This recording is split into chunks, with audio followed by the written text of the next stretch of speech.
लागू होने के बाद जंगलों में रहने वाले जानवर सड़कों पर निकलने लगे हैं। ऐसे ही एक गैंडे का वीडियो भी सोशल मीडिया पर वायरल हो रहा है, जिसमें सुनसान सड़क पर गैंडा घूमता हुआ नजर आया। लॉकडाउन की वजह से बाजार पूरी तरह से बंद था और ये गैंडा घूमता हुआ वहां पहुंच गया। तभी एक आदमी भी सड़क पार करता हुआ दिखाई दिया, जिसको देखते ही गैंडा उसकी तरफ दौड़ा, लेकिन आसपास के मकानों पर मौजूद लोगों की आवाज सुनकर वो आदमी गैंडे से बचने के लिए सड़क के दूसरी ओर भाग गया, जिसके बाद गैंडा सड़क पार करके जंगल की तरफ चला गया। कहीं भी किसी के भी साथ हो सकता है हादसा। देखिए सिर्फ न्यूज़ 18 इंडिया पर। कुछ सुनी। हरियाणा के हिसार में बीजेपी के एक नेता लॉकडाउन की धज्जियां उड़ाते हुए दिखे। दरअसल बीजेपी नेता गुरमेश बिश्नोई लॉकडाउन तोड़कर अपने बेटे के साथ कार में सवार होकर एक गांव पहुंच गए। गांव वालों ने बाहरी लोगों का प्रवेश बंद कर रखा है, लेकिन वो जबरन जाने की जिद करने लगे। गांव वालों से उलझ गए। आरोप है कि बीजेपी नेता ने गांव वालों की तरफ से अधिकारियों का लेटर दिखाने पर भी बात नहीं मानी। बाद में गांव वालों के साथ उनकी झड़प का वीडियो वायरल हो गया। नहीं, मैं क्यों नहीं बोलूं? कौन है तू कौन है? कोई बात नहीं। कौन है तू? किसने किया? इसको पढ़ा? हाँ, मैंने पढ़ लिया। फिर बाद में तेरे को धराई किसने कराया है? दिल्ली के पास नोएडा में पुलिस अब खाने पीने के सामान के साथ गरीबों में मास्क और सैनिटाइजर भी बांटने की तैयारी कर रही है। देश भर में कोरोना वायरस के बढ़ते मामलों के बीच मास्क और सैनिटाइजर की किल्लत बढ़ गई और यही वजह रही कि पुलिस ने गरीबों और मजदूरों को मुफ्त में मास्क और सैनिटाइजर देने की तैयारी शुरू कर दी। इसके लिए पुलिस ने काफी मात्रा में मास्क और सैनिटाइजर मंगवाए और उन्हें गत्ते की कई पेटियों में रखकर अलग अलग इलाकों में भिजवा दिया। जो भी व्यक्ति इस तरह का दिखाई देता है जो बिना मास्क के है, उसको मास्क उपलब्ध कराया जा रहा है। यही नहीं, इलाके के पुलिस कमिश्नर आलोक सिंह खुद दूसरे पुलिस कर्मियों के साथ कई बैंकों के दफ्तरों में पहुंचे और वहां काम कर रहे कर्मचारियों का हाल जाना। यूपी के मथुरा में कुछ लोगों ने बंदरों को केले खिलाए। लॉकडाउन की वजह से इंसानों के साथ ही जानवरों के सामने भी खाने का संकट हो गया और इसीलिए कुछ लोगों ने बंदरों को केले खिलाए और उनकी भूख शांत की। इसके लिए कुछ लोग एक गाड़ी में केले भरकर लाए और बंदरों को खिलाने लगे। केलों को देखकर वहां सैकड़ों बंदर जमा हो गए, जिसके बाद वहां पूरी सड़क पर बंदर ही बंदर दिखाई देने लगे। सड़क पर अक्सर लोग बंदरों, कुत्तों या दूसरे जानवरों को खाने की चीज देते हैं, लेकिन लॉकडाउन के बाद सभी अपने घरों में बंद हैं, जिसके बाद कुछ लोग इन भूखे बंदरों की मदद के लिए आगे आए, उन्हें केले खिलाए। भोपाल में कोरोना से पहली मौत के बाद वहां लॉकडाउन में सख्ती और बढ़ा दी गई। मध्य प्रदेश में इंदौर के बाद भोपाल कोरोना का दूसरा बड़ा हॉटस्पॉट बन गया है, क्योंकि वहां 24 घंटे में महामारी के मरीजों की तादाद तेजी से बढ़ी है, जिसके बाद राज्य सरकार ने भोपाल में लॉकडाउन और कड़ा करने का सख्त फैसला लिया। सरकार के अगले आदेश तक वहां सब्जी और किराने समेत दूसरी जरूरी चीजों की दुकानें बंद रहेंगी और केवल दूध और दवा की दुकानें खुलेंगी। महामारी के तेजी से बढ़ते मामलों पर लगाम लगाने के लिए सरकार ने ये जो कदम उठाया, उसकी वजह से पुलिस ने जगह जगह रास्ते बंद कर दिए और जो लोग सड़कों पर निकले उन्हें वापस भेज दिया। साथ ही पुलिस वालों ने लाउडस्पीकर के जरिए लोगों को जानकारी भी दी। केवल दूध की दुकान 11 बजे तक और राशन की दुकानें बंद रहेंगी। दूध की दुकान, मेडिकल स्टोर खुले रहेंगे। मुख्यमंत्री शिवराज सिंह चौहान ने भी लोगों से सरकार का साथ देने की गुजारिश की। इस समय अगर हम नहीं संभले तो भोपाल को लंबा पछताना पड़ेगा। इसलिए प्रशासन के सभी निर्देशों का पालन कीजिए। भोपाल में सरकार का यह आदेश 9 अप्रैल तक लागू रहेगा और बिना वजह सड़क पर घूमने वालों के खिलाफ कानूनी कार्रवाई होगी, क्योंकि वहां 24 घंटे में 37 नए कोरोना मरीज मिले। यही नहीं, भोपाल में कोरोना से एक मरीज की मौत भी हो गई, जिसके बाद मध्य प्रदेश में महामारी से मरने वालों की संख्या 14 हो गई। इसके अलावा मुरैना में दुबई से आया एक शख्स और उसके संपर्क में आने वाले 11 लोग कोरोना पॉजिटिव मिले, जिसके बाद वहां करीब 55,000 लोगों की थर्मल स्कैनिंग यानी कि बुखार की जांच की गई और इस जांच के बाद 28,000 से ज्यादा लोगों को उनके घर में ही क्वारंटीन कर दिया गया। मुरैना में प्रशासन ने अब तक 2,500 घरों में 1,300 घरों की जांच की। कोरोना वायरस की वजह से देश भर में लागू लॉकडाउन का असर मसाला कारोबारियों पर भी देखा गया। इन कारोबारियों का दावा है कि लॉकडाउन में मसालों की बिक्री सिर्फ 5% ही रह गई, जिससे उनकी परेशानी बढ़ गई। अहमदाबाद के मसाला कारोबारी भी मसालों की कम खपत होने से परेशान दिखे। गोदामों में भारी मात्रा में गरम मसाला, हल्दी और लाल मिर्च समेत दूसरे मसाले गत्ते के कुछ डिब्बों में बंद रखे दिखाई दिए। ऐसे हालात में इन मसाला कारोबारियों ने सरकार से उन्हें राहत देने की अपील की है। हमारी सरकार से अपील है कि हमारा जो बिजनेस है, मसाला का सीजन खाली 2 या 3 महीने का होता है, तो उसमें हो सके उतना हमको कुछ रिलीफ कर देवे। कोरोना वायरस को फैलने से रोकने के लिए कर्नाटक के हुबली में एपीएमसी मार्केट में लोगों को सैनिटाइज करने वाला एक टनल बनाया गया। एपीएमसी सरकारी सब्जी मंडी है जहां किसान सीधे अपनी फसल बेचते हैं, जिसे खरीदने के लिए वहां रोजाना सैकड़ों लोग आते हैं और इसलिए कोरोना वायरस के फैलने का खतरा बढ़ जाता है। ऐसे में लोगों की सुरक्षा के लिए हुबली के एपीएमसी मार्केट की एंट्री पर एक टनल लगाया गया। मुंह पर मास्क लगाए लोग अपने हाथ ऊपर उठाए एक एक करके टनल में घुसे और फिर मार्केट में दाखिल हुए। कर्नाटक के मंत्री जगदीश शेट्टार भी इस टनल को देखने पहुंचे और वो खुद भी इसके जरिए ही मार्केट में घुसे। It is helpful for all the farmers, vegetable vendors and other people. बताया गया कि टनल से गुजरने के दौरान सोडियम हाइपोक्लोराइड नाम के केमिकल का छिड़काव होता है जिससे कीटाणु मर जाते हैं। दावा है कि ये टनल 1 मिनट में 12 लोगों को सैनिटाइज कर सकता है। Today we have done up to 0.8% of sodium hypochlorite solution in 1000 liters of water. उद्योग संगठन CII और उसके NGO यंग इंडियंस ने ये टनल ट्रायल के तौर पर लगाया है। अगर ये कामयाब हुआ तो राज्य में इसे कई दूसरी जगहों पर लगाया जाएगा। 1.5 to 2 lakhs it costed us, and hopefully when we go for bulk production it may come down. Europe के देश चेक रिपब्लिक की राजधानी प्राग में एक थिएटर कंपनी में कोरोना वायरस की वजह से लागू लॉकडाउन के बीच लोगों के मनोरंजन का इंतजाम किया गया। कंपनी ने एक हाउसिंग सोसाइटी की इमारत का इस्तेमाल पर्दे के तौर पर किया और अपना एक नाटक बिल्डिंग की दीवार पर चलाया। नाटक चलता देखकर आसपास रहने वाले लोग भी अपने घरों की खिड़कियों पर आ गए। कुछ लोगों ने तो सड़क पर ही कुर्सी लगाई और नाटक देखने लगे। देश में लॉकडाउन लागू होने के बाद कोरोना वायरस के मरीजों की बढ़ती संख्या पर रोक लगाने के लिए सरकार अब दूसरी रणनीति बनाने में जुटी है। जानकारी के मुताबिक कोरोना वायरस से प्रभावित इलाके को 1 महीने तक पूरी तरह सील किया जाएगा और किसी के भी आने जाने पर पूरी तरह रोक रहेगी। जिन इलाकों में कोरोना वायरस के मरीज मिलेंगे वहां स्कूल और ऑफिस बंद रखे जाएंगे, साथ ही पब्लिक ट्रांसपोर्ट को भी पूरी तरह बंद रखा जाएगा। इन इलाकों से आखिरी कोरोना पॉजिटिव मरीज के मिलने के 4 हफ्तों के बाद ही पाबंदियां खत्म की जाएंगी। कोरोना वायरस से पीड़ित मरीजों को कोरोना के लिए तैयार किए गए अस्पताल के आइसोलेशन वार्ड में रखा जाएगा। कोरोना वायरस से पीड़ित मरीजों को अस्पताल से तभी डिस्चार्ज किया जाएगा जब उनकी लगातार 2 टेस्ट रिपोर्ट नेगेटिव आएंगी। इन्फ्लुएंजा जैसी बीमारियों के मामलों पर भी नजर रखी जाएगी और इसे सर्वेलेंस ऑफिसर या सीएमओ की जानकारी में भी लाया जाएगा। सरकार ने 50 लाख रैपिड टेस्ट किट के ऑर्डर दिए हैं ताकि कोरोना वायरस के टेस्ट की संख्या बढ़ाई जा सके। मुंबई में कोरोना वायरस से पीड़ित बच्ची के अस्पताल जाने से पहले का एक वीडियो सामने आया है जिसमें वो लोगों को बाय करती नजर आई। बच्ची और उसकी मां दोनों को कोरोना वायरस है। वीडियो में बच्ची की मां उसे दस्ताने पहनाते हुए नजर आई। बच्ची और मां एम्बुलेंस में बैठने जा रहे थे कि इसी बीच कोरोना वायरस के खतरे से बेखबर बच्ची अपने पड़ोसियों को देखकर बाय बाय कहने लगी।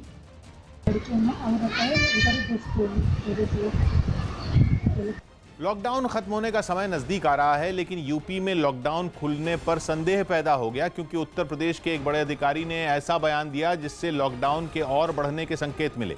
यूपी के प्रमुख सचिव गृह अवनीश अवस्थी ने बताया कि राज्य में कोरोना वायरस के मामले लगातार बढ़ने से हालात संवेदनशील हो गए हैं और अगर एक भी केस राज्य में बाकी रह गया तो लॉकडाउन खुलने की संभावना कम हो जाएगी, क्योंकि सरकार का मानना है कि अगर एक भी केस बच गया तो लॉकडाउन खुलने से वायरस के फैलने का खतरा बढ़ जाएगा। उत्तर प्रदेश में कोरोना वायरस के मरीजों की गिनती पहले ही 300 के पार पहुंच चुकी है। ऐसे में कम से कम यूपी में 14 अप्रैल के बाद लॉकडाउन खुलने पर संदेह पैदा हो गया। ये अब संभावना है कि 14 अप्रैल के बाद भी लॉकडाउन खुल पाएगा कि नहीं, ये अभी कहा नहीं जा सकता है, क्योंकि ये संवेदनशीलता हमारे प्रदेश की बढ़ गई और एक भी केस अगर हमारे प्रदेश में रह जाता है तो लॉकडाउन खोलना उचित नहीं होगा, क्योंकि जितनी भी व्यवस्था लॉकडाउन के संदर्भ में बेनिफिट्स मिले हैं और केसेस को कंट्रोल किया गया है, यदि एक भी केस कोरोना का रह जाता है पूरे प्रदेश में, तो लॉकडाउन खोलने के बाद पुनः वही स्थिति आ जाएगी। केंद्रीय मंत्री प्रकाश जावड़ेकर ने लॉकडाउन को खत्म करने या बढ़ाने के सवाल पर हालात को देखते हुए फैसला करने की बात कही। We are monitoring world situation every minute, practically every minute, and therefore decisions are taken ultimately in the nation's and people's interest, and therefore that decision will be declared whenever the right time is there. Uttarakhand के देहरादून में 5 लोगों के corona positive मिलने के बाद इलाके को seal कर सैनिटाइजेशन का काम तेज कर दिया गया। जिन लोगों में कोरोना वायरस की पुष्टि हुई वो तबलीगी जमात से जुड़े हैं और शहर के भगत सिंह और कारगी ग्रांट कॉलोनियों में रह रहे थे, जिसका पता चलते ही प्रशासन की टीम ने 5 मरीजों को वहां से हटाया और दोनों कॉलोनियों को सील कर दिया। लोग घरों से बाहर ना निकलें, इसके लिए सड़कों पर बैरिकेड लगा दिए गए। लोगों को एक मोहल्ले से दूसरे मोहल्ले में जाने से रोकने के लिए रास्तों को बांस की मदद से बंद कर दिया गया। इसी तरह कॉलोनी की दूसरी सड़कें और गलियां बंद कर दी गई। यहाँ पर भैया कारगी ग्रांट में जमात के लोग आ रखे थे, बाहर से जमात में से कुछ लोगों को ले गए और आइसोलेशन में ले जाकर उन्हें 14 दिन के लिए रखा गया है और इसीलिए पूरा कारगी सीज कर दिया गया है। लॉकडाउन का सख्ती से पालन कराने के लिए इलाके में जगह जगह पुलिस के जवान तैनात कर दिए गए। इस दौरान एक पुलिस वाला घर से बाहर निकले लोगों को वापस भेजता दिखाई दिया। अरे वापस चले जाओ, कहाँ जा रही हो? कोई नहीं बुला रहा, जाओ। भगत सिंह और कारगी ग्रांट कॉलोनी को सील करने के बाद प्रशासन ने वहां सैनिटाइजेशन का काम शुरू किया। कई कर्मचारी घरों, दुकानों और गलियों में दवा का छिड़काव करते दिखाई दिए। इस बीच पुलिस ने लोगों से घरों से बाहर नहीं निकलने और सोशल डिस्टेंसिंग का पालन करने की अपील की। वहाँ लगातार जो है पुलिस भी लोगों को अवेयर कर रही है क्वारंटीन के लिए कि वो घरों से बाहर न निकलें और ज़्यादा कम्युनिटी में इंटरैक्ट ना करें। गुजरात के राजकोट में पिछले 5 दिनों में एक भी कोरोना का मरीज सामने नहीं आया है और ऐसा इसलिए हुआ क्योंकि वहां के प्रशासन ने कोरोना वायरस को रोकने के लिए वक्त रहते कई जरूरी कदम उठाए थे। राजकोट में 18 मार्च को राज्य का पहला केस सामने आया था। इसके बाद प्रशासन ने उस इलाके को सील कर वहां सैनिटाइजेशन का काम शुरू किया। मरीज के संपर्क में आए सभी लोगों को क्वारंटीन किया गया। बाद में डॉक्टरों की कई टीमें बनाकर पूरे इलाके में रहने वाले लोगों की जांच की गई। इतना ही नहीं, प्रशासन ने देश में लॉकडाउन लागू होने से पहले ही शहर में लॉकडाउन लागू कर दिया था ताकि लोग घरों में रह सके और कोरोना वायरस को फैलने से रोका जा सके। जैसे ही हमें पता चला कि ये एक पॉजिटिव पहला केस आया है, सबसे पहले इस विस्तार को हमने जाना कि कौन सा विस्तार का ये केस है। ये जो पेशेंट थे इनकी हमने कॉन्टैक्ट हिस्ट्री मांगी, इनकी सारा ट्रैवल हिस्ट्री देखी और उसको देखने के बाद हम लोगों ने रातों रात वहाँ पर उनके जितने भी जिनके साथ वो इमीडिएट कॉन्टैक्ट में आए थे उनको गवर्नमेंट क्वारंटाइन कर दिया गया। दिल्ली में युवा कांग्रेस के कार्यकर्ताओं ने पाकिस्तान से आए हिंदू शरणार्थियों के बीच खाने का सामान बांटा। जिस बैग में रखकर जरूरी सामान बांटा गया उस पर राहुल गांधी की तस्वीर भी नजर आई। लॉकडाउन लागू होने के बाद से शिविर के लोगों को मदद का इंतजार था, इसलिए जैसे ही युवा कांग्रेस के कार्यकर्ता दिल्ली के मजलिस पार्क पहुंचे, हिंदू शरणार्थी परिवारों के सदस्य राहत सामान के लिए घरों से बाहर निकल आए। इस दौरान लोगों ने सोशल डिस्टेंसिंग का पालन किया और ऐसे वक्त में मदद के लिए राहुल गांधी का आभार जताया। जो हिंदू भाई है हमारे जो मदद कर रहे हैं उनको हम धन्यवाद कहते हैं और राहुल गांधी जी को भी हम धन्यवाद कहते हैं। मुसीबत की इस घड़ी में गरीबों की मदद के लिए युवा कांग्रेस का दफ्तर ही रसोई बन गया, जहां खाना तैयार होता है। तैयार खाने को उस झोले में पैक किया जाता है जिस पर राहुल गांधी का स्टिकर लगा होता है। इसके बाद युवा कांग्रेस के नेता और कार्यकर्ता गाड़ियों में शरणार्थी शिविर के लिए रवाना हो जाते हैं। युवा कांग्रेस का दावा है कि इस तरह की मदद दिल्ली में रोजाना 5000 परिवारों तक पहुंचाई जा रही है। ये मेरे जिम्मेदारी करके कैंपेनिंग चला रहे हैं हम लोग। सोशल मीडिया पर एक वीडियो वायरल हो रहा है जिसमें एक छोटा बच्चा लोगों को हाथ धोने के तरीके समझाता नजर आया। मासूम के सलाह वाले इस वीडियो को वीरेंद्र सहवाग ने भी ट्वीट किया। आप सभी जानते हैं कोरोना वायरस इस पूरे वर्ल्ड की एक सबसे बड़ी प्रॉब्लम है और इसका अभी तक कोई भी इलाज नहीं निकला है, लेकिन नॉर्मल कोरोना वायरस को रोका जा सकता है और इसको रोकने के लिए मैं आपको कुछ फ्यू पॉइंट्स बताने जा रहा हूँ और वो पॉइंट्स है कि आप अपने हाथों को साबुन से बार-बार धोएं। मार्केट जाते समय मुंह को मास्क लगाएं, मुंह पर मास्क लगाएं और जेब में सैनिटाइजर अपने साथ रखें। घर आए तो अब जिस पॉलीथीन में सब्जी है या दूध है, उस पॉलीथीन को धोए और उसके बाद ही यूज करें।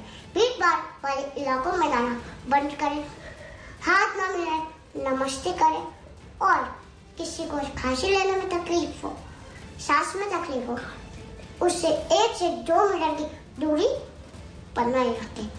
अगर आपको बुखार, खांसी या जुकाम है तो डॉक्टर की सलाह लिए बिना कोई भी दवा ना लें।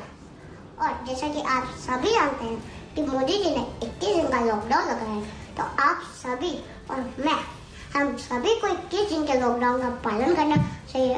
और प्लीज मैं आपसे यही रिक्वेस्ट करना चाहता हूँ कि उसका पालन करें, जिससे कोरोना वायरस हमारी दुनिया में खत्म हो। ओडिशा के भुवनेश्वर में लॉकडाउन तोड़ने के आरोप में एक मोटरसाइकिल सवार की एक पुलिस वाले ने पिटाई कर दी। राज्य में कोरोना के मरीजों के बढ़ने के बाद प्रशासन ने लॉकडाउन के दौरान सख्ती और बढ़ा दी, लेकिन लोग मानने को तैयार नहीं है। यही वजह है कि भुवनेश्वर के एक इलाके में लॉकडाउन तोड़ने पर एक पुलिस वाले ने एक मोटरसाइकिल सवार की डंडे से पिटाई कर दी। इस कार्रवाई से पहले पुलिस वाले ने मोटरसाइकिल सवार से बाहर घूमने की वजह पूछी, मगर जवाब से संतुष्ट नहीं होने पर पुलिस वाले ने उस पर डंडे बरसाने शुरू कर दिए और वहां मौजूद दूसरे जवान ने उसकी मोटरसाइकिल की चाबी निकाल ली। इसके बाद भी पुलिस वाले का गुस्सा कम नहीं हुआ और उसने मोटरसाइकिल सवार को बुरी तरह से डांटा।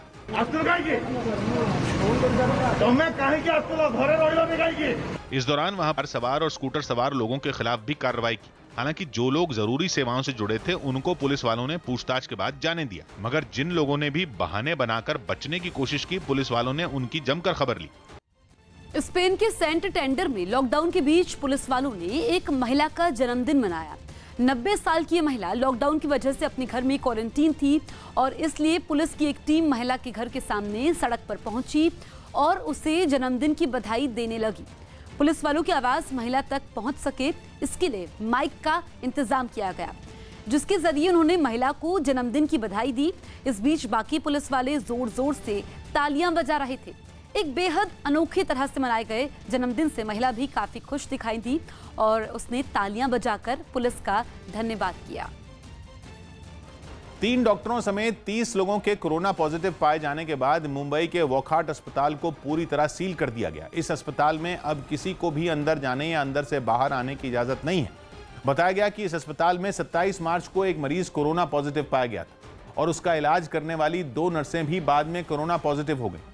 आरोप है कि उन नर्सों के संपर्क में आने वाले अस्पताल के कर्मचारियों और डॉक्टरों को क्वारंटीन नहीं किया गया, जिसकी वजह से वायरस तेजी से फैला और अब तक 26 नर्स और 3 डॉक्टर कोरोना की चपेट में आ चुके हैं। हालांकि अस्पताल प्रशासन ने लापरवाही के आरोपों को गलत बताया। वहीं कोरोना के इतने ज्यादा मरीज मिलने के बाद प्रशासन ने अस्पताल के 270 से ज्यादा कर्मचारियों और वहां भर्ती मरीजों के सैंपल जांच के लिए भेजे। हरियाणा के सिरसा में लॉकडाउन के समय पुलिस की टीम पर हमला करने का मामला सामने आया है।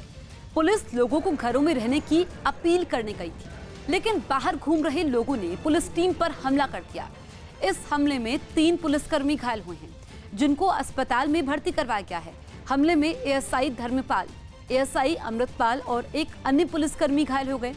पुलिस ने घायल पुलिसकर्मियों के बयान पर आरोपियों के खिलाफ मामला दर्ज कर जांच शुरू कर दी है। पब्लिक को समझाने के लिए जा रहे थे कोरोना वायरस के संबंध में, आप अपने घर रहो, घर से बाहर मत निकलो। बस उसी में बोले क्या कोरोना वायरस है, तुम क्या कर दोगे, फलाना कर दोगे, कुछ भी नहीं। बस इस बस उन्होंने वो अचानक हमला कर दिया। इस वजह से 2-3 मुलाजिम छोटे ही मारा। तबलीगी जमात के भारत के मुखिया मोहम्मद साद को अब तक गिरफ्तार नहीं किया जा सका है। साद के खिलाफ एफआईआर दर्ज करने वाली दिल्ली पुलिस की क्राइम ब्रांच ने मोहम्मद साद को दूसरा नोटिस भेजा है। सूत्रों के मुताबिक पिछले नोटिस के बाद भी तबलीगी जमात की तरफ से जांच में सहयोग नहीं किया गया। मरकज से जुड़े लोग क्राइम ब्रांच के अफसरों को लगातार सवालों के गोलमोल जवाब देते रहे।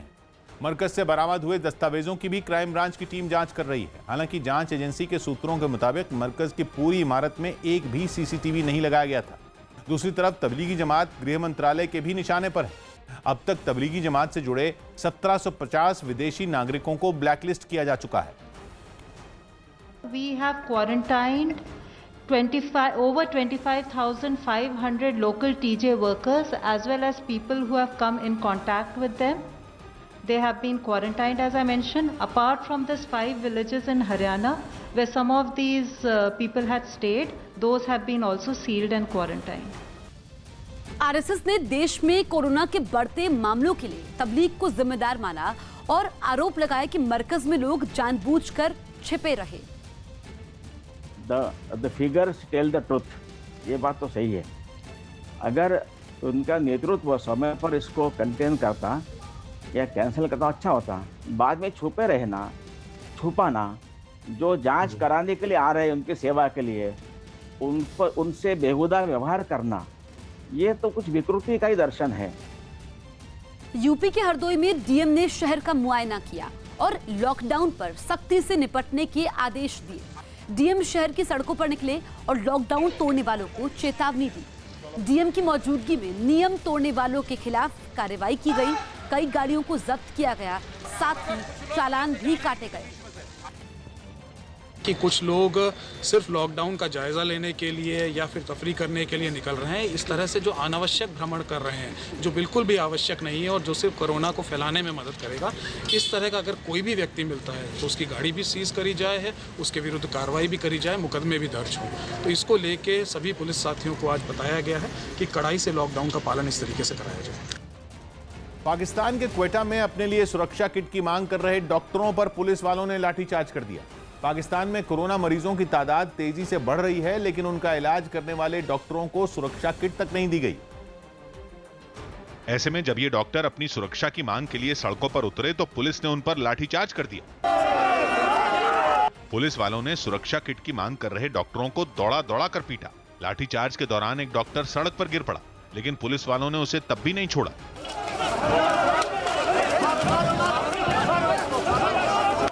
इससे पहले कोरोना मरीजों के इलाज में जुटे ये डॉक्टर सड़क पर उतरे और अपने लिए सुरक्षा किट और दूसरी जरूरी चीजों की मांग शुरू कर दी। प्रदर्शन कर रहे डॉक्टरों ने सरकार के खिलाफ नारेबाजी भी की।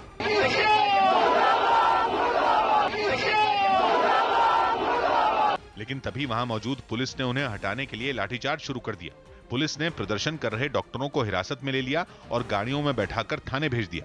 पुलिस की कार्रवाई से डॉक्टर और भड़क गए और उन्होंने हड़ताल का ऐलान कर दिया। कोरोना से जारी लड़ाई के बीच महाराष्ट्र पुलिस ने पुलिस वालों को सैनिटाइज करने के लिए एक वैन में खास इंतजाम किए। सैनिटाइज करने वाली देश की इस पहली वैन का नाम संजीवनी रखा गया है, जिसके अंदर पुलिस वालों को सैनिटाइज करने की खास व्यवस्था की गई। इस वैन में एक मशीन की मदद से दवा का छिड़काव किया जाता है, जहां ड्यूटी पर तैनात पुलिस वाले एक एक कर अंदर जाकर खुद को सैनिटाइज कर सकते हैं ताकि कोरोना से निपटा जा सके। इस वैन के पिछले हिस्से में भी स्प्रे का इंतजाम है, जिससे वैन के बाहर ही पुलिस वाले हाथ साफ कर सकते हैं। रेलवे ने कोरोना मरीजों के लिए 2500 कोच में आइसोलेशन वार्ड और 40,000 बेड तैयार करने का दावा किया। ये जानकारी खुद रेल मंत्री पीयूष गोयल ने ट्वीट करके दी और दावा किया कि रेलवे ने 5000 आइसोलेशन वार्ड बनाने का अपना आधा लक्ष्य पूरा कर लिया है और 2500 कोच में आइसोलेशन वार्ड बनकर तैयार है। साथ ही उन्होंने ये भी बताया कि कोरोना मरीजों के लिए 40,000 बेड भी तैयार कर दिए गए हैं। रेल मंत्री के मुताबिक रेलवे हर रोज 375 कोच में आइसोलेशन वार्ड बना रहा है और ये काम देश में 133 जगहों पर चल रहा है। इस पूरी प्रक्रिया के दौरान स्वास्थ्य मंत्रालय की तरफ से जारी मेडिकल एडवाइजरी का पूरा ख्याल रखा जा रहा है। अहमदाबाद में कोरोना वायरस के एक मरीज के ठीक होने पर अस्पताल की तरफ से ताली बजाकर उसे विदाई दी गई। 70 साल के मरीज वहां के सरदार वल्लभ भाई पटेल अस्पताल में भर्ती थे। 11 दिन तक चले इलाज के बाद रिपोर्ट कोरोना वायरस की नेगेटिव आने पर उन्हें अस्पताल से छुट्टी दी गई और जब विदाई का वक्त आया तो अस्पताल में काम करने वाले कर्मचारी मरीज के लिए ताली बजाने लगे। बुजुर्ग मरीज ने भी हाथ हिलाकर अस्पताल के स्टाफ को धन्यवाद दिया। कोरोना के खतरे को देखते हुए चंडीगढ़ में हरियाणा सचिवालय के बाहर फ्यूमिगेशन टनल लगा दिया गया।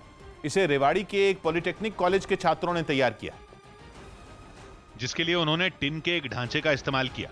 दवा के छिड़काव के लिए इसमें ऊपर शावर रॉड भी फिट की गई। इसके अलावा इसमें 2 पावर पॉइंट भी दिए गए, जिनमें एक तो इसमें घुसते ही है जिससे सैनिटाइजर निकलता है और एक अंदर है जिससे दवा का छिड़काव होता है। आप अंदर एंटर होंगे तब आपके शरीर को सैनिटाइज करने के लिए यहाँ पर एक पैडल लगाया गया है। उस पैडल पे पैर रखते ही सैनिटाइजर यहाँ पर छिड़काव कर रहा है और उसके बाद पूरी आपकी जो बॉडी है, कपड़े हैं, वो सैनिटाइज हो जाते हैं। हरियाणा सचिवालय के मुख्य गेट पर इस फ्यूमिगेशन टनल को रखा गया है ताकि मुख्यमंत्री, मंत्री और कर्मचारी दफ्तर आएं तो कोरोना का खतरा कम हो। ये तो कल ही बनी है सर, और ये आज यहाँ पे इंस्टॉल हो गई है, और अभी हम 4 और 5 से 5 मशीनें और बनाएंगे जो डिस्ट्रिक्ट रेवाड़ी के अंदर डिफरेंट पॉइंट्स पे हम लोग। हरियाणा सचिवालय में फ्यूमिगेशन टनल लगाया गया तो अहमदाबाद में सड़कों और रिहायशी इलाकों को सैनिटाइज करने के लिए खास तरह की मशीनों की मदद ली जा रही है। सरकार की तरफ से अहमदाबाद के हर कोने को सैनिटाइज करने का लक्ष्य तय किया गया और इस काम में आधुनिक मशीनों की भी मदद ली जा रही है। एक ऐसी ही मशीन की मदद से अहमदाबाद के एक इलाके में सड़कों को सैनिटाइज किया गया। ये मशीन किसी रोबोट से कम नहीं है। इसके 2 हाथ भी हैं जिन्हें ये फैलाकर दूर तक केमिकल का छिड़काव कर सकती है। प्रशासन की तरफ से बताया गया कि अभी ऐसी कुल 39 मशीनें अहमदाबाद को सैनिटाइज करने में लगाई गई हैं। 39 वाहन यूज किए गए हैं, 250 जितने एम्प्लॉइज इस काम में इन्वॉल्व हैं, 7,800 से ज़्यादा सोसाइटीज़ को कवर किया गया है, 2200 किलोमीटर पब्लिक प्लेसेस को कवर किया गया है।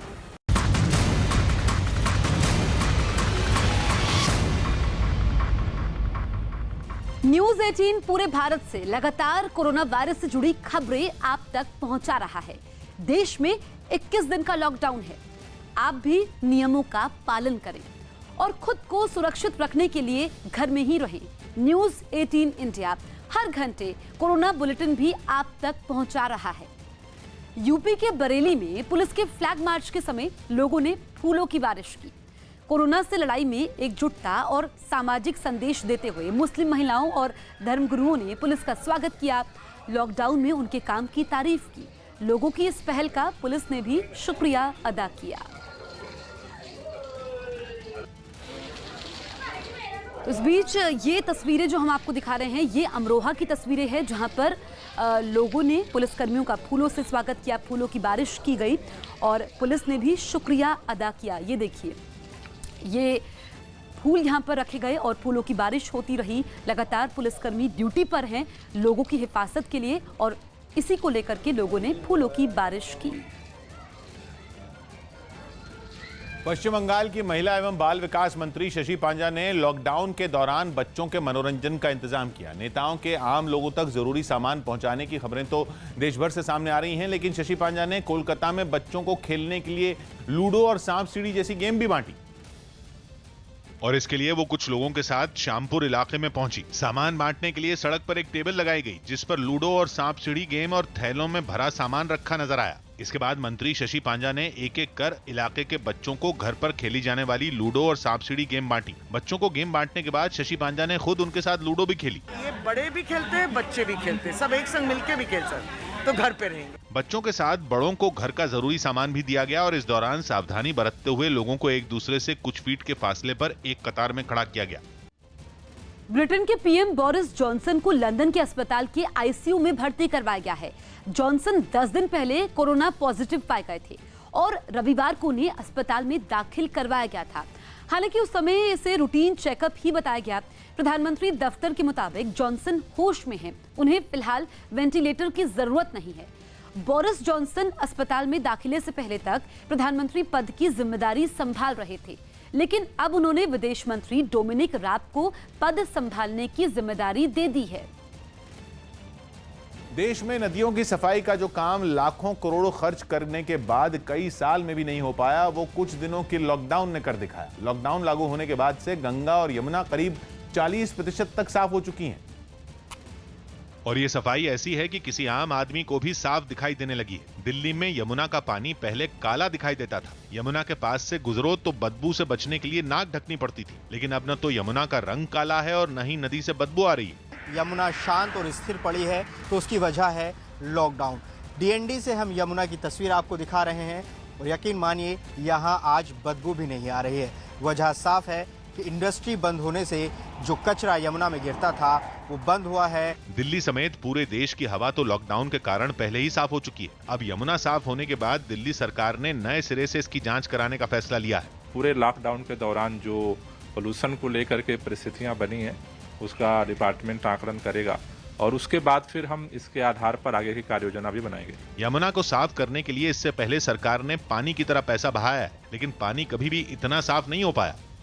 जबकि ज्यादातर सरकारी एजेंसियों की रिपोर्ट यह दावा करती रही है कि यमुना में गंदगी के लिए फैक्ट्रियां जिम्मेदार हैं।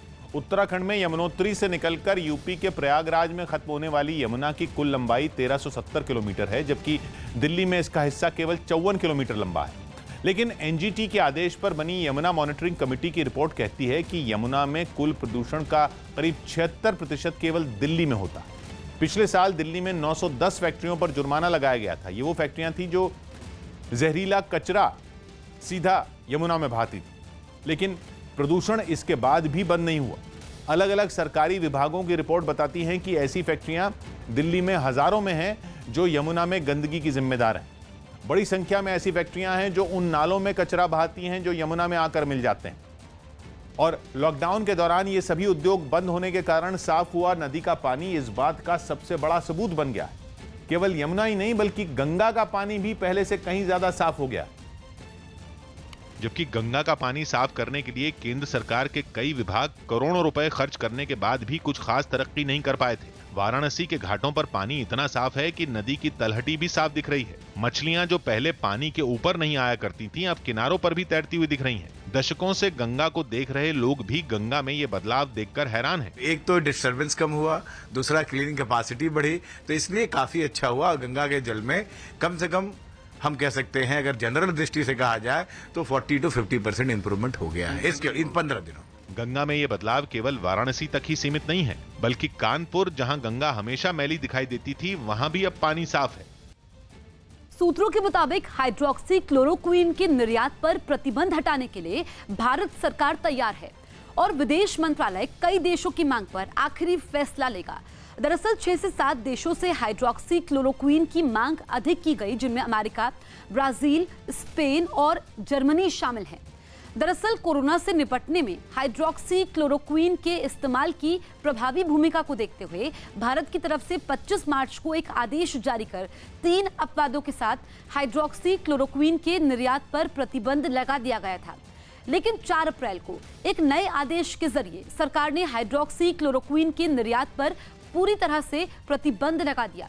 सूत्रों के मुताबिक आज होने वाली रक्षा मंत्री की अगुवाई में जीओएम की बैठक में भी इस मसले पर एक बार फिर से चर्चा हो सकती है। यूपी के बरेली में लॉकडाउन का पालन कराने निकली पुलिस पर उपद्रवियों की भीड़ ने हमला कर दिया। इस हमले में पुलिस अफसर अभिषेक वर्मा को भी हल्की चोटें आईं। बरेली की घटना के सामने आते ही मुख्यमंत्री योगी आदित्यनाथ ने आरोपियों के खिलाफ राष्ट्रीय सुरक्षा कानून के तहत मामला दर्ज कर सख्त कार्रवाई करने के निर्देश दिए। और जैसे ही पुलिस को सख्ती की हरी झंडी मिली, बरेली पुलिस का एक अमला प्रभावित इलाके में पहुंच गया। पुलिस का गुस्सा उसकी चाल और आवाज में साफ नजर आया।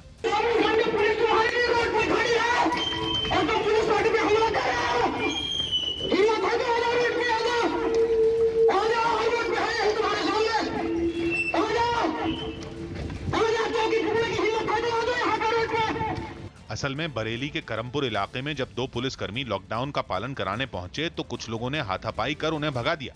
जब दोनों सिपाही पास की पुलिस चौकी पहुंचे तो भीड़ वहां भी पहुंच गई। तो 2 पुलिसकर्मियों को देखकर गांव वालों ने उस पर हमला कर दिया। पुलिस वाले चौकी पे चले गए। फिर पुलिस गाँव वालों ने पूरी भीड़ इकट्ठा करके चौकी पे गए। फिर चौकी पे उन्होंने काफी तांडव किया। इसके बाद पुलिस का सब्र जवाब दे गया। फौरन पुलिस का एक दस्ता लॉकडाउन का पालन कराने और आरोपियों को पकड़ने निकल पड़ा। फिर तो पुलिस के हत्थे जो चढ़ा उसकी जमकर खबर ली गई।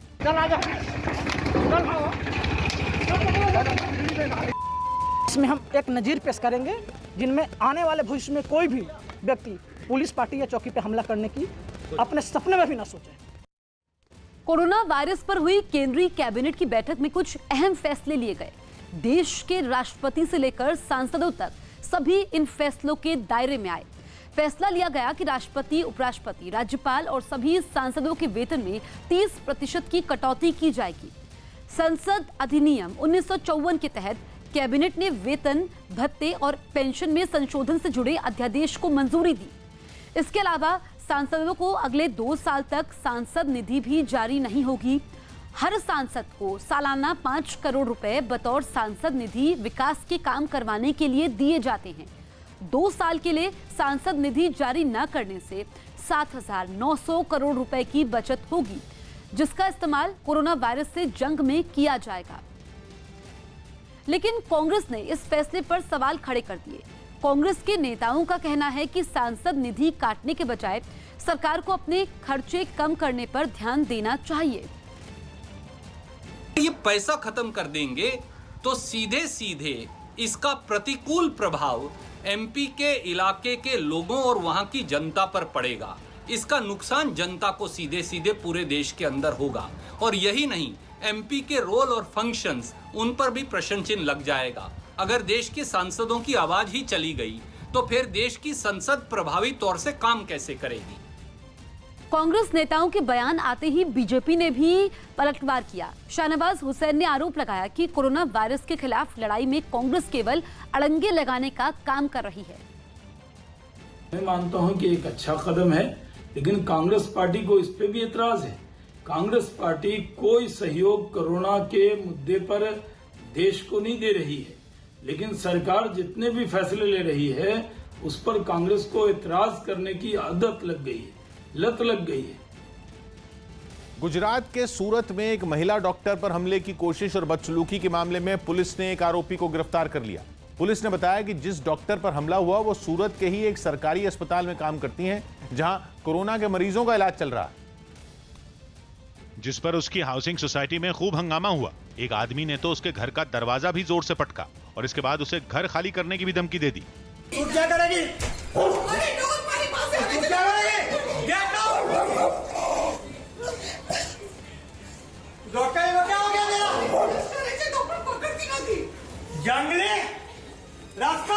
वायरल वीडियो में साफ दिखा कि उसने डॉक्टर पर हमले की भी कोशिश की और उसे घटना का वीडियो बनाने से भी रोका गया।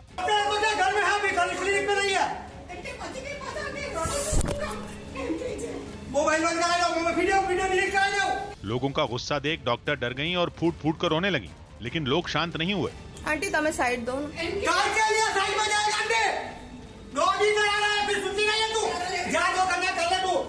वहां रहने वाले लोगों का दावा है कि डॉक्टर अपने कुत्ते को लेकर बाहर घूमने ले गई थी, जिसके बाद यह हंगामा हुआ। उन्होंने उसे परेशान करने के आरोपों से भी इनकार किया। हालांकि कोरोना के मरीजों के इलाज में जुटी डॉक्टर का दावा है कि उसके बारे में झूठ फैलाया जा रहा है। बार बार ये उनका तरफ से कंप्लेन आ रहा है कि ऐसा तुम कर रहे हो, वैसा कर रहे हो, जबकि बात यही है कि मैं हॉस्पिटल में काम करती हूँ और उनको यही बात पसंद नहीं है कि मैं एक डॉक्टर हूँ। लॉकडाउन के समय कर्नाटक के चामराजनगर में एक जोड़ा शादी के बंधन में बंध गया। अलग अलग राज्यों में होने की वजह से इस जोड़े की शादी में कई मुश्किलें आई, लेकिन सभी मुश्किलों को पार कर और लॉकडाउन का पालन करते हुए इस जोड़े ने शादी कर ली। शादी में सिर्फ परिवार और गिने चुने रिश्तेदार शामिल हुए, जिनमें कई लोग रस्मों के समय मुंह पर मास्क लगाए हुए थे। बताया गया कि शादी होने के बाद लड़के और लड़की की स्क्रीनिंग भी करवाई गई, जिसके बाद उन्हें उनके घर भेज दिया गया। मास्क, सैनिटाइजर और ट्रेनों की बोगियों को आइसोलेशन वार्ड में बदलने के बाद रेलवे ने वेंटिलेटर बनाने में भी कामयाबी हासिल कर ली। ये वेंटिलेटर कपूरथला की रेल कोच फैक्ट्री में बनाया गया। वेंटिलेटर उस मशीन को कहते हैं जो सांस लेने में मरीज की मदद करती है, और ये मशीन अब रेलवे ने भी बना ली है। रेल मंत्री पीयूष गोयल ने ट्वीट कर खुद इसकी जानकारी दी। उन्होंने बताया कि इस वेंटिलेटर को जीवन नाम दिया गया है। भारत में अभी एक वेंटिलेटर मशीन की कीमत 5 से 15 लाख रुपए तक होती है, लेकिन रेलवे का दावा है कि उसका बनाया वेंटिलेटर बिना कंप्रेसर के 10,000 रुपए में मिल सकेगा। इस वेंटिलेटर को फिलहाल सरकार की मंजूरी के लिए भेज दिया गया है। रेलवे का दावा है कि मंजूरी मिलने पर वो रोजाना 100 ऐसे वेंटिलेटर बना सकती है।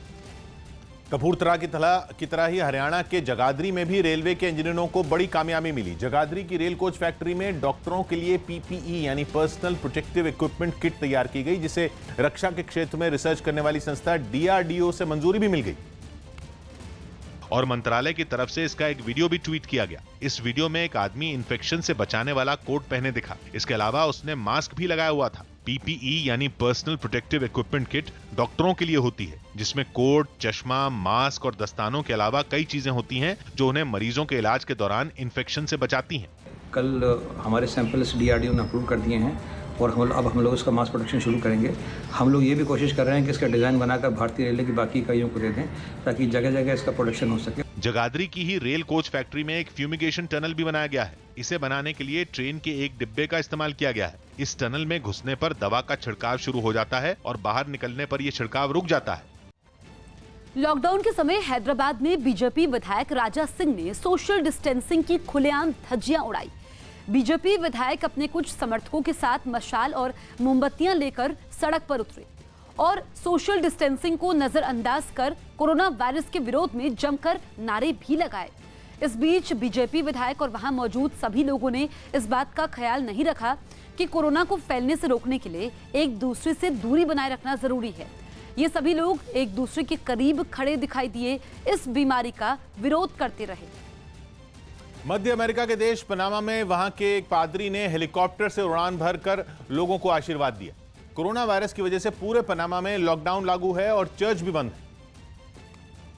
ऐसे में ईसाइयों के त्योहार पाम संडे के दिन लोगों को आशीर्वाद देने के लिए वहां के पादरी ने हेलीकॉप्टर का सहारा लिया। इससे पहले पादरी पूरे रीति रिवाज के साथ वायुसेना के हेलीकॉप्टर में सवार हुए और उन्होंने पनामा सिटी के ऊपर उड़ान भरी। इस दौरान उन्होंने आसमान से ही पवित्र जल छिड़का और लोगों को आशीर्वाद दिया।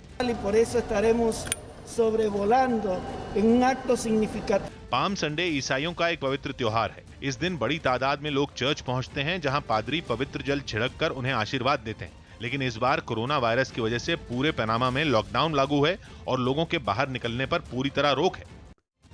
केरल के एर्नाकुलम जिले में कोरोना के संदिग्ध मरीजों के सैंपल लेने के लिए एक ऐसा बूथ बनाया गया जो स्वास्थ्य कर्मियों को वायरस की चपेट में आने से बचा सकता है। ये बूथ एर्नाकुलम के कलम शशोरी मेडिकल कॉलेज के छात्रों ने बनाया है। वहां इसका इस्तेमाल भी शुरू हो गया। ये बूथ चारों तरफ से बंद है। इसमें आगे की तरफ हाथ डालने के लिए 2 छेद दिए गए हैं, जिनमें दस्तानों को बांधा गया है। कोरोना संदिग्धों के सैंपल लेने के लिए डॉक्टरों को बस इस बूथ में जाकर खड़ा होना होता है। इसके बाद वो अंदर से दस्तानों में हाथ डालकर खड़े हो जाते हैं। एक एक कर कोरोना संदिग्धों का सैंपल लेते हैं। इससे उनके वायरस की चपेट में आने का खतरा भी कम रहता है और सुरक्षा किट के बिना भी काम कर पाते हैं। दक्षिण कोरिया में कोरोना संदिग्धों के सैंपल लेने के लिए इस तरह के बूथों का इस्तेमाल पहले से हो रहा है और भारत में केरल पहला ऐसा राज्य है जहां सैंपल लेने के लिए इस तरीके को अपनाया गया है।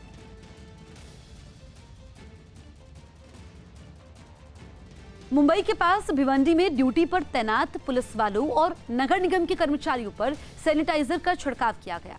कोरोना वायरस को फैलने से रोकने के लिए पुलिसकर्मी और नगर निगम के कर्मचारी दिन रात काम कर रहे हैं। ऐसे में उनके वायरस की चपेट में आने का खतरा ज्यादा है। उनकी सुरक्षा के लिए प्रशासन की तरफ से एक टीम मौके पर पहुंची और बारी बारी से पुलिस वालों और नगर निगम के कर्मचारियों पर सैनिटाइजर का स्प्रे किया गया।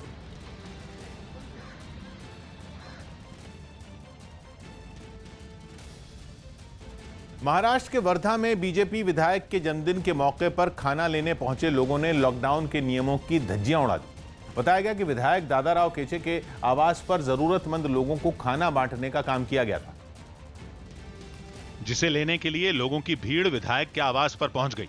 लॉकडाउन के दौरान इतनी भारी संख्या में पहुंचे लोगों को संभालना भी मुश्किल हो गया। हालात इतने बिगड़ गए कि जिस जगह पर खाना बांटा जा रहा था उसके आसपास सैकड़ों लोगों की भीड़ जुटी दिखी। इस दौरान खाना लेने पहुंचे लोग बिना मास्क लगाए एक दूसरे के पास खड़े नजर आए। हालांकि लोगों की सुरक्षा के लिए विधायक के आवास के बाहर गोल निशान भी बनाए गए थे, लेकिन लोगों ने इन निशानों पर कोई ध्यान नहीं दिया और खाना पाने के लिए मारामारी करने लगे। लोगों की भीड़ का वीडियो वायरल होने के बाद बीजेपी विधायक के खिलाफ केस भी दर्ज कर लिया गया। हालांकि विधायक ने इसे विरोधियों की साजिश बताया। अंतर आपण 5 फूट ठेवलं पाहिजे असं आश्वासन आम्ही करत असताना आमच्याच घरी वाढदिवसानिमित्त गर्दी होणं हे आमच्या दृष्टीनं उपयोगाचं नाही आणि हे विरोधकांचं षड्यंत्र आहे। कोरोना वायरस की वजह से देश भर में लगाया गया लॉकडाउन खत्म होगा या फिर इसे आगे बढ़ाया जाएगा, इस पर केंद्र सरकार ने अभी फैसला नहीं लिया है, लेकिन राज्यों की तरफ से इस पर प्रतिक्रिया आनी शुरू हो गई है। और इसी कड़ी में पंजाब की कैप्टन अमरिंदर सिंह सरकार ने राज्य में लॉकडाउन आगे बढ़ाने के संकेत दिए। कर्नाटक सरकार ने कोरोना के हॉटस्पॉट यानी वो इलाके जहां मरीजों की संख्या ज्यादा है उन इलाकों को छोड़कर धीरे धीरे राज्य से लॉकडाउन हटाने के संकेत दिए। जबकि असम में लॉकडाउन खत्म होगा या नहीं, इस पर वहां की सरकार 9 अप्रैल के बाद फैसला लेगी। इसी तरह बिहार सरकार 10 अप्रैल के बाद यह फैसला करेगी कि राज्य में 14 अप्रैल के बाद लॉकडाउन खत्म होगा या नहीं। वहीं तेलंगाना सरकार ने प्रधानमंत्री नरेंद्र मोदी को चिट्ठी लिखकर लॉकडाउन बढ़ाने की अपील की। कोरोना वायरस की वजह से देश भर में लगाए गए 21 दिनों का लॉकडाउन 14 अप्रैल को खत्म हो रहा है। हरियाणा के सीएम मनोहर लाल खट्टर ने कहा कि वो हर स्थिति के लिए तैयार हैं और देश हित में पीएम मोदी जो भी फैसला लेंगे वो उसका पालन करेंगे। अभी हमको सतर्क रहना है ये खतरा समाप्त नहीं हुआ है, ये खतरा अभी आगे बढ़ने की संभावनाएं हैं। भले ही हमारा जो लॉकडाउन का पीरियड ये 14-15 अप्रैल का है, लेकिन स्थितियों पर निर्भर करता है कि आगे किस प्रकार का आह्वान हमारे देश के प्रधानमंत्री करते हैं। हम हर प्रकार की स्थिति के लिए तैयार रहेंगे। अगर लॉकडाउन समाप्त होता है तो उसको फेजेज में समाप्त करने की बात, इसके लिए भी हम तैयार हैं, और अगर लॉकडाउन को बढ़ाया जाता है इसके लिए भी हम तैयार हैं। आज किसी भी प्रकार की कोई बात नहीं कही जा सकती, हम हर स्थिति के लिए तैयार रहें, ऐसा मेरा आपसे निवेदन है। उत्तर प्रदेश के बलरामपुर में हवाई फायरिंग करने के आरोप में बीजेपी नेता पर केस दर्ज हो गया।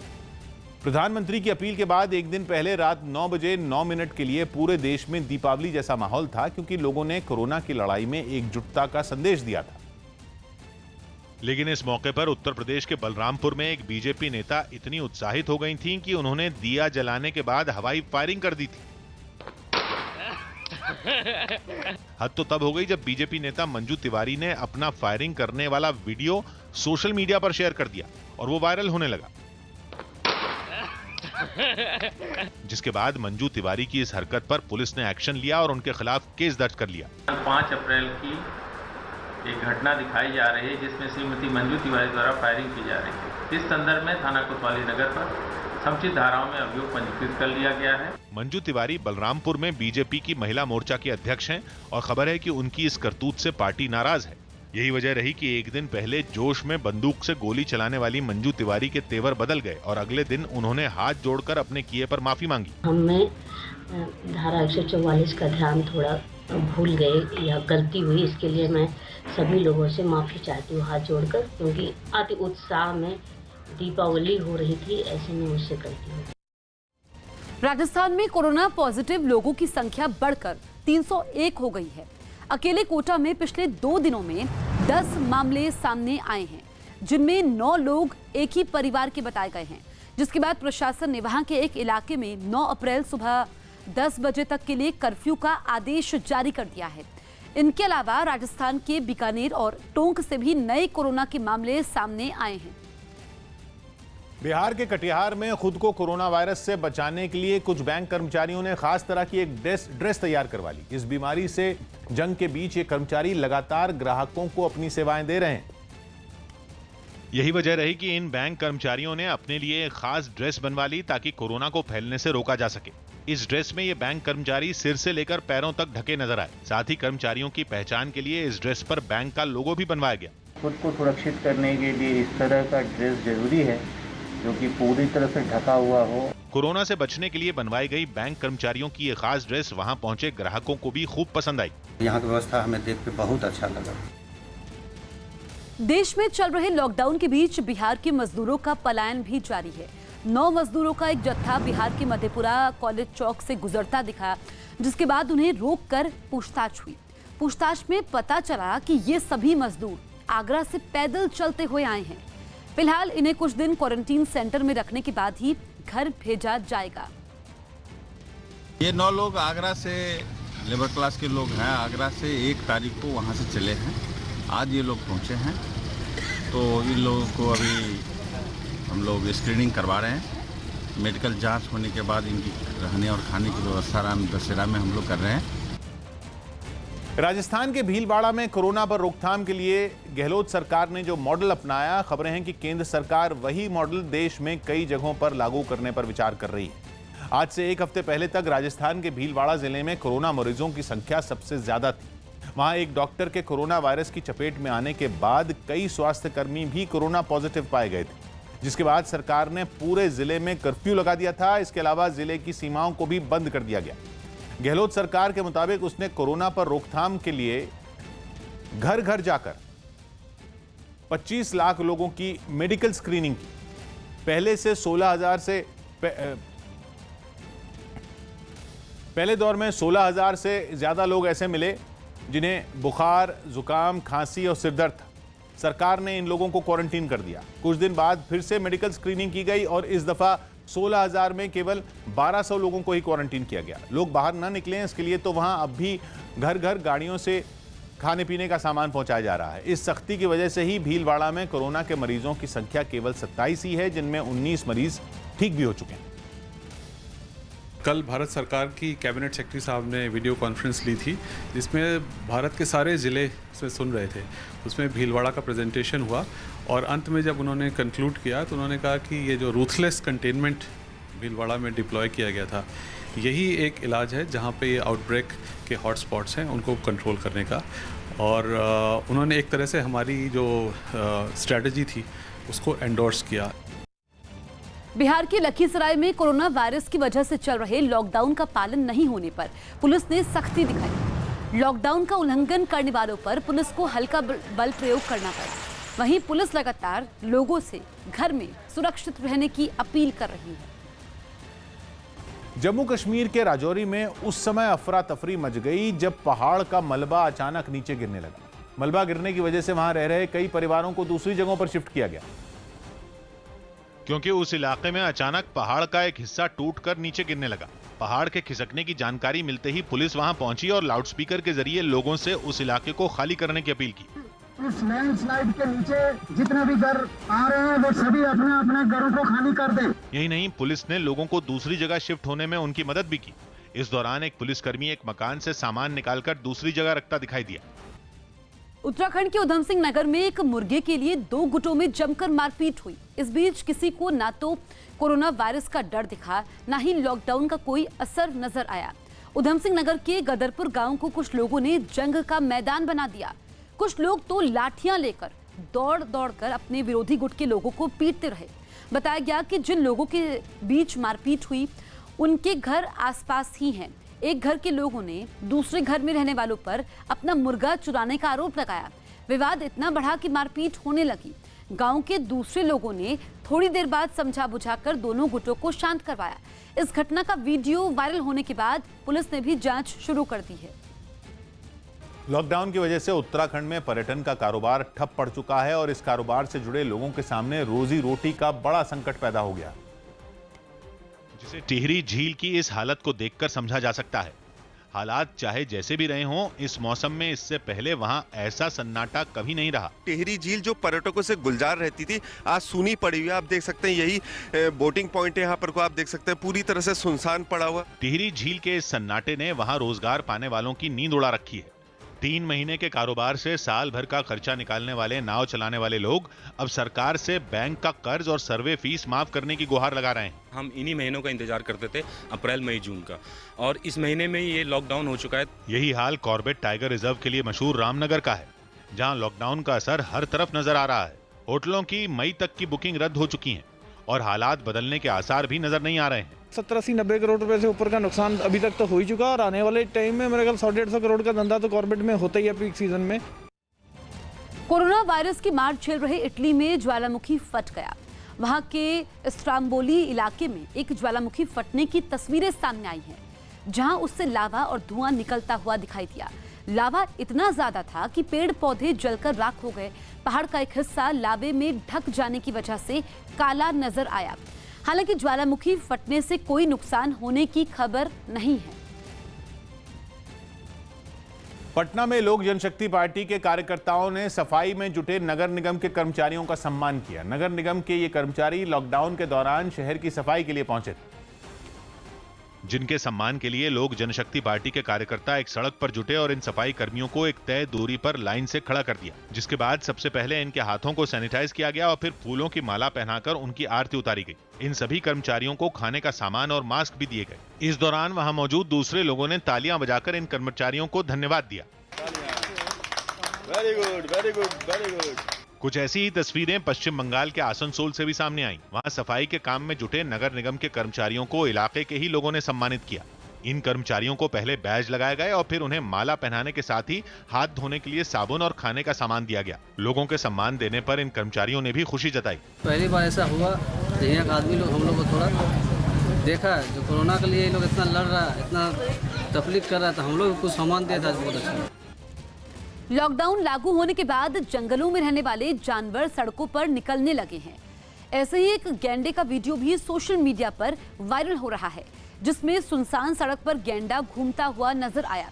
लॉकडाउन की वजह से बाजार पूरी तरह से बंद था और ये गैंडा घूमता हुआ वहां पहुंच गया। तभी एक आदमी भी सड़क पार करता हुआ दिखाई दिया, जिसको देखते ही गैंडा उसकी तरफ दौड़ा। लेकिन आसपास के मकानों पर मौजूद लोगों की आवाज सुनकर वो आदमी गैंडे से बचने के लिए सड़क के दूसरी ओर भाग गया, जिसके बाद गैंडा सड़क पार करके जंगल की तरफ चला गया।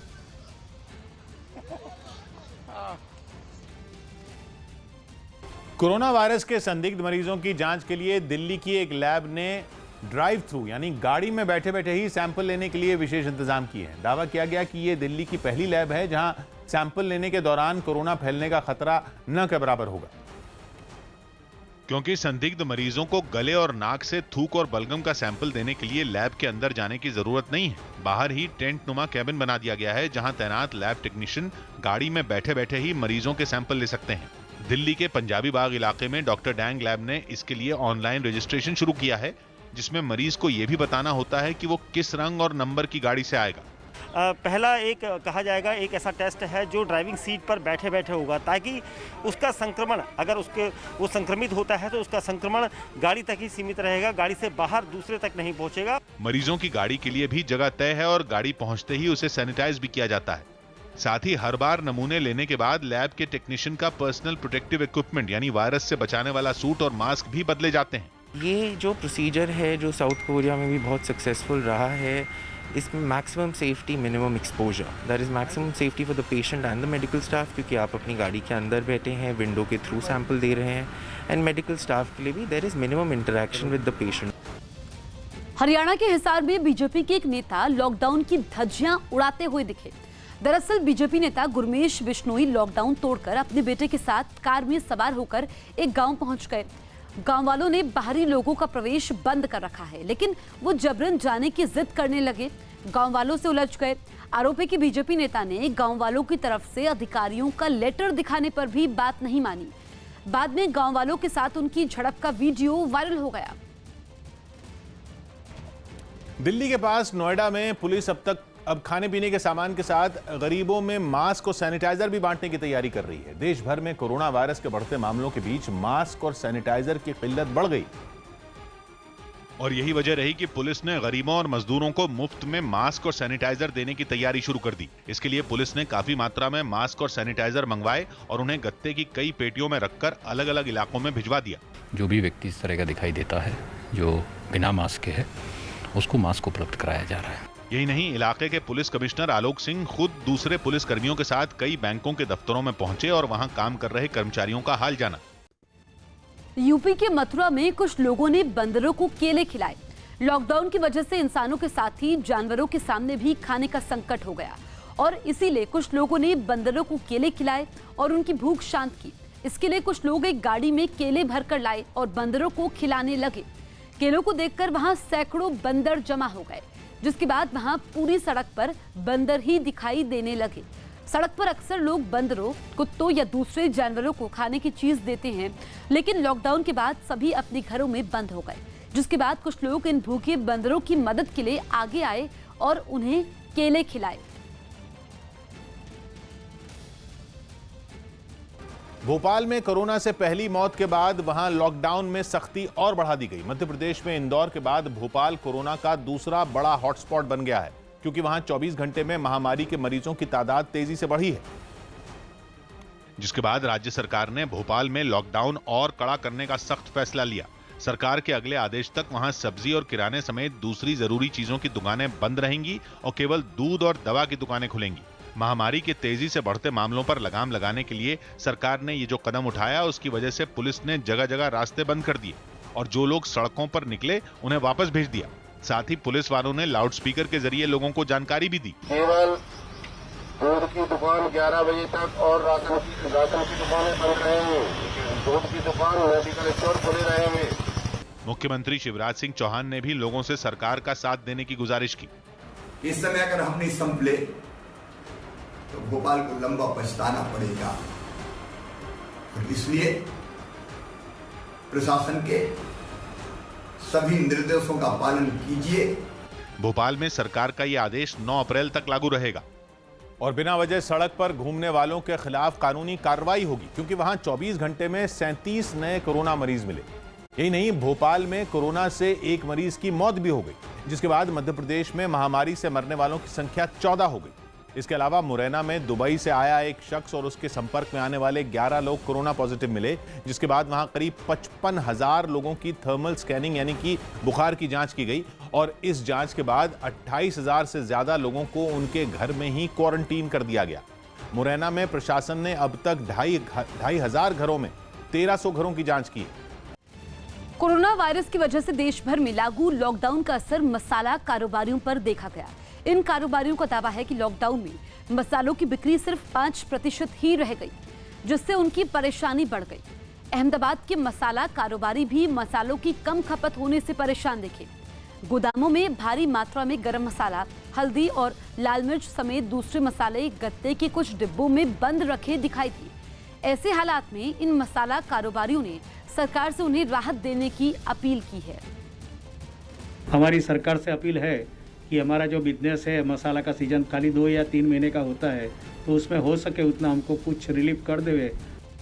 कोरोना वायरस को फैलने से रोकने के लिए कर्नाटक के हुबली में एपीएमसी मार्केट में लोगों को सैनिटाइज करने वाला एक टनल बनाया गया। एपीएमसी सरकारी सब्जी मंडी है जहां किसान सीधे अपनी फसल बेचते हैं, जिसे खरीदने के लिए वहां रोजाना सैकड़ों लोग आते हैं और इसलिए कोरोना वायरस के फैलने का खतरा बढ़ जाता है। ऐसे में लोगों की सुरक्षा के लिए हुबली के एपीएमसी मार्केट की एंट्री पर एक टनल लगाया गया। मुंह पर मास्क लगाए लोग अपने हाथ ऊपर उठाए एक एक करके टनल में घुसे और फिर मार्केट में दाखिल हुए। कर्नाटक के मंत्री जगदीश शेट्टार भी इस टनल को देखने पहुंचे और वो खुद भी इसके जरिए ही मार्केट में घुसे। It is helpful for all the farmers, vegetable vendors and other people. बताया गया कि टनल से गुजरने के दौरान सोडियम हाइपोक्लोराइड नाम के केमिकल का छिड़काव होता है, जिससे कीटाणु मर जाते हैं। दावा है कि ये टनल 1 मिनट में 12 लोगों को सैनिटाइज कर सकता है। Today we have done up to 0.8% of sodium hypochlorite solution in 1000 liters of water. उद्योग संगठन CII और उसके NGO यंग इंडियंस ने ये टनल ट्रायल के तौर पर लगाया है। अगर ये कामयाब हुआ तो राज्य में इसे कई दूसरी जगहों पर लगाया जाएगा। 1.5 to 2 lakhs it costed us, and hopefully when we go for bulk production it may come down. Europe के देश चेक रिपब्लिक की राजधानी प्राग में एक थिएटर कंपनी ने कोरोना वायरस की वजह से लागू लॉकडाउन के बीच लोगों के मनोरंजन का इंतजाम किया। कंपनी ने एक हाउसिंग सोसाइटी की इमारत का इस्तेमाल पर्दे के तौर पर किया और अपना एक नाटक बिल्डिंग की दीवार पर चलाया। नाटक चलता देखकर आसपास रहने वाले लोग भी अपने घरों की खिड़कियों पर आ गए। कुछ लोगों ने तो सड़क पर ही कुर्सी लगाई और नाटक देखने लगे। देश में लॉकडाउन लागू होने के बाद कोरोना वायरस के मरीजों की बढ़ती संख्या पर रोक लगाने के लिए सरकार अब दूसरी रणनीति बनाने में जुटी। जानकारी के मुताबिक कोरोना वायरस से प्रभावित इलाके को 1 महीने तक पूरी तरह सील किया जाएगा और किसी के भी आने जाने पर पूरी तरह रोक रहेगी। जिन इलाकों में कोरोना वायरस के मरीज मिलेंगे वहां स्कूल और ऑफिस बंद रखे जाएंगे, साथ ही पब्लिक ट्रांसपोर्ट को भी पूरी तरह बंद रखा जाएगा। इन इलाकों से आखिरी कोरोना पॉजिटिव मरीज के मिलने के 4 हफ्तों के बाद ही पाबंदियां खत्म की जाएंगी। कोरोना वायरस से पीड़ित मरीजों को कोरोना के लिए तैयार किए गए अस्पताल के आइसोलेशन वार्ड में रखा जाएगा। कोरोना वायरस से पीड़ित मरीजों को अस्पताल से तभी डिस्चार्ज किया जाएगा जब उनकी लगातार 2 टेस्ट रिपोर्ट नेगेटिव आएंगी। इन्फ्लुएंजा जैसी बीमारियों के मामलों पर भी नजर रखी जाएगी और इसे सर्वेलेंस ऑफिसर या सीएमओ की जानकारी में भी लाया जाएगा। सरकार ने 50 लाख रैपिड टेस्ट किट के ऑर्डर दिए हैं ताकि कोरोना वायरस के टेस्ट की संख्या बढ़ाई जा सके। मुंबई में कोरोना वायरस से पीड़ित बच्ची के अस्पताल जाने से पहले का एक वीडियो सामने आया है, जिसमें वो लोगों को बाय करती नजर आई। बच्ची और उसकी मां दोनों को कोरोना वायरस है। वीडियो में बच्ची की मां उसे दस्ताने पहनाते हुए नजर आई। बच्ची और मां एम्बुलेंस में बैठने जा रहे थे। किसी बीच कोरोना वायरस के खतरे से बेखबर बच्ची अपने पड़ोसियों को देखकर बाय बाय कहने लगी।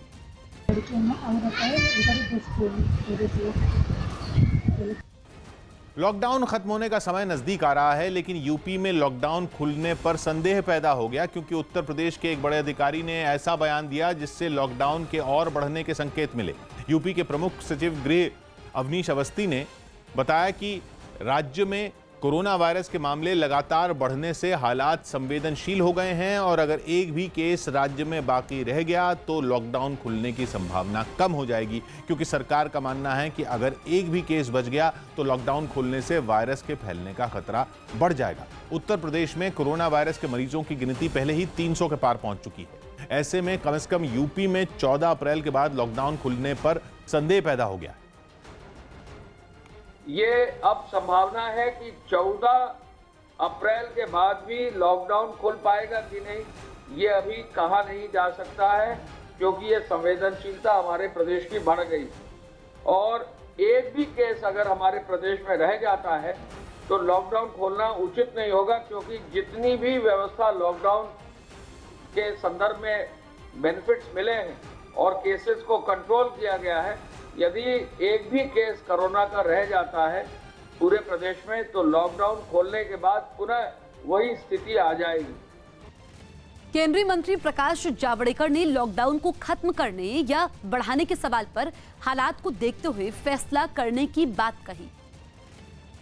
We are monitoring world situation every minute, practically every minute, and therefore decisions are taken ultimately in the nation's and people's interest, and therefore that decision will be declared whenever the right time is there. Uttarakhand के देहरादून में 5 लोगों के corona positive मिलने के बाद इलाके को seal कर सैनिटाइजेशन का काम तेज कर दिया गया।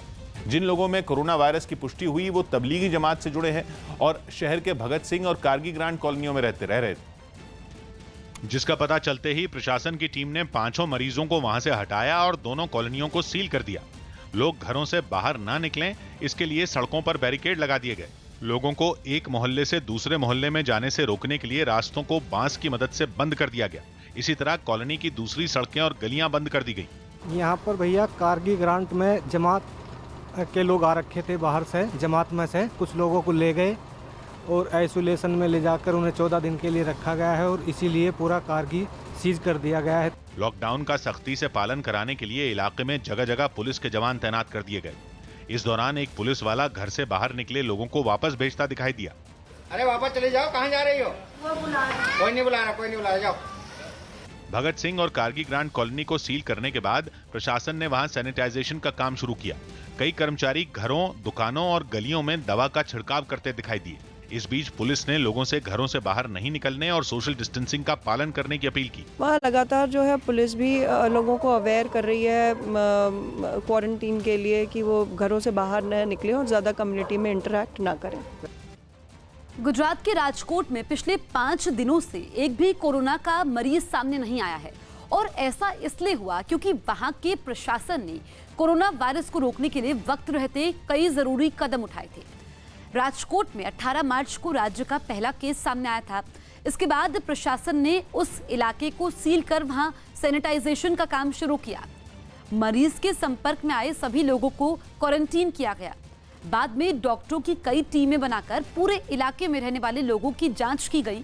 इतना ही नहीं, प्रशासन ने देश में लॉकडाउन लागू होने से पहले ही शहर में लॉकडाउन लागू कर दिया था ताकि लोग घरों में रह सकें और कोरोना वायरस को फैलने से रोका भी जा सके। जैसे ही हमें पता चला कि ये एक पॉजिटिव पहला केस आया है, सबसे पहले इस विस्तार को हमने जाना कि कौन सा विस्तार का ये केस है। ये जो पेशेंट थे इनकी हमने कॉन्टैक्ट हिस्ट्री मांगी, इनकी सारा ट्रैवल हिस्ट्री देखी और उसको देखने के बाद हम लोगों ने रातों रात वहाँ पर उनके जितने भी जिनके साथ वो इमीडिएट कांटेक्ट में आए थे उनको गवर्नमेंट क्वारंटाइन कर दिया गया। दिल्ली में युवा कांग्रेस के कार्यकर्ताओं ने पाकिस्तान से आए हिंदू शरणार्थियों के बीच खाने का सामान बांटा। जिस बैग में रखकर जरूरी सामान बांटा गया उस पर राहुल गांधी की तस्वीर भी नजर आई। लॉकडाउन लागू होने के बाद से शिविर के लोगों को मदद का इंतजार था, इसलिए जैसे ही युवा कांग्रेस के कार्यकर्ता दिल्ली के मजलिस पार्क पहुंचे, हिंदू शरणार्थी परिवारों के सदस्य राहत सामान के लिए घरों से बाहर निकल आए। इस दौरान लोगों ने सोशल डिस्टेंसिंग का पालन किया और ऐसे वक्त में मदद के लिए राहुल गांधी का आभार जताया। जो हिंदू भाई हैं हमारे जो मदद कर रहे हैं उनको हम धन्यवाद कहते हैं और राहुल गांधी जी को भी हम धन्यवाद कहते हैं। मुसीबत की इस घड़ी में गरीबों की मदद के लिए युवा कांग्रेस का दफ्तर ही रसोई बन गया, जहां खाना तैयार होता है। तैयार खाने को उस झोले में पैक किया जाता है जिस पर राहुल गांधी का स्टिकर लगा होता है।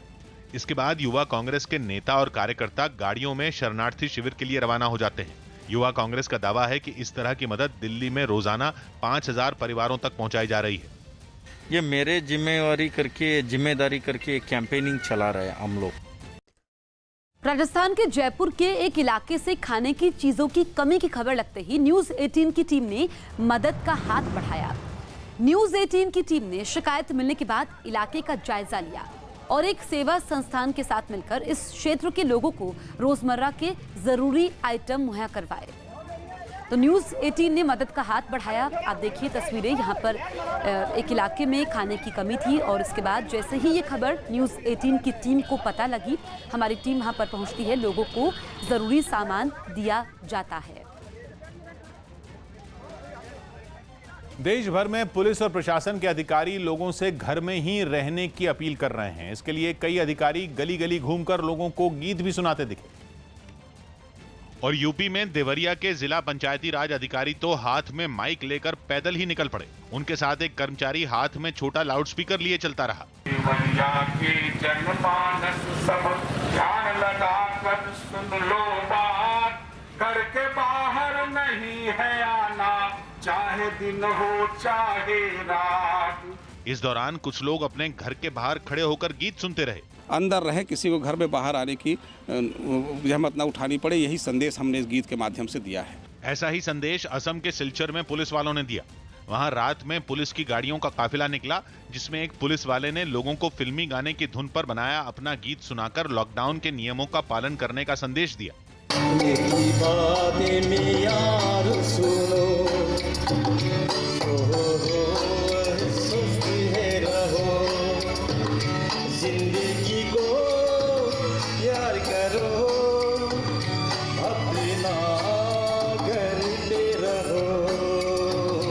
जबकि मध्य प्रदेश के सतना में पुलिस वालों ने एक भजन की पैरोडी सुनाकर लोगों से प्रधानमंत्री मोदी की बातों पर अमल करने की अपील की। सीताराम कहिए जब कहे मोदी जी, तब घर में रहिए। छत्तीसगढ़ सरकार ने निजामुद्दीन मरकज से लौटे तबलीगी जमात के 107 लोगों को चिन्हित कर उनके सैंपल जांच में भेजे थे, जिसकी रिपोर्ट आ गई है। राहत की बात यह है कि इनमें 83 सैंपल नेगेटिव पाए गए हैं। हालांकि 23 लोगों की रिपोर्ट अभी आनी बाकी है। इसी के साथ सीएम भूपेश बघेल ने सरकार की तरफ से की गई इस कार्रवाई के बाद तबलीगी जमात से जुड़े इन लोगों की स्टेटस रिपोर्ट सोशल मीडिया पर भी साझा की। लॉकडाउन की वजह से मजदूरों की कमी अब किसानों को परेशान करने लगी है। खेतों में गेहूं की फसल कटाई के लिए तैयार है, लेकिन मजदूर नहीं होने की वजह से इसके बर्बाद होने का अंदेशा है। इसी की झलक पंजाब के मोहाली के आसपास के गांवों में दिखी, जहां तपती धूप में किसान खेतों तक तो पहुंच रहे हैं, लेकिन हजारों एकड़ में पक चुकी गेहूं की फसल उन्हें खुश करने के बजाय मायूस कर रही है। जो ये गेहूं की तैयार फसल खड़ी है, इसकी कटाई को लेकर किसानों को काफ़ी परेशानी हो रही है।